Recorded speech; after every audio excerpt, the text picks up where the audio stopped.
On the day that North Korea was being watched for its latest signal from the scheduled meeting of its legislature, the Supreme People's Assembly, the stronger messages came from its enemies. First with the announcement that the United States had sent 2 more stealth aircraft, F-22 fighters, to join military exercises with South Korea, and then a tough-sounding warning from the new president in Seoul, saying the military, not the politicians, should take the lead in responding to any North Korean provocation. If there is any provocation against South Korea and its people, there should be a strong response in initial combat without any political considerations. It followed Sunday's meeting of the Central Committee of North Korea's Workers' Party, after which Pyongyang underlined that its nuclear weapons would never be abandoned. Missing from the statement, though, was the very aggressive language we've seen from North Korea in the previous days. Nonetheless, Monday was the day that Park Geun-hye chose to sharpen her own tone, perhaps a response to the cumulative threat that's been coming from Pyongyang over the previous week.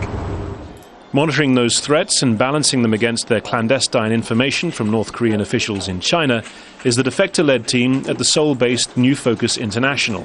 Its head says the rhetoric is a sign of Kim Jong-un's uncertain power base, but that those around him are wary of crossing any dangerous lines. Kim Jong-un's regime is internally more unstable than Kim Jong-il's. As much as they feel insecure, they want to look tough and confident. To some extent, it's part of psychological operations. For Chang, a writer who worked as a North Korean propagandist before his defection in 2004, there are certain threats he does take seriously. Last year alone, North Korea made 12 public threats against me. I'm under police protection for 24 hours a day. Traffic flowed as normal on Monday across the border to and from the Kaesong Joint Industrial Complex. Pyongyang threatened on Saturday to shut it down if the South continued to insult its dignity. Things were a bit different than usual, for sure. However, there was no threat or anything like that.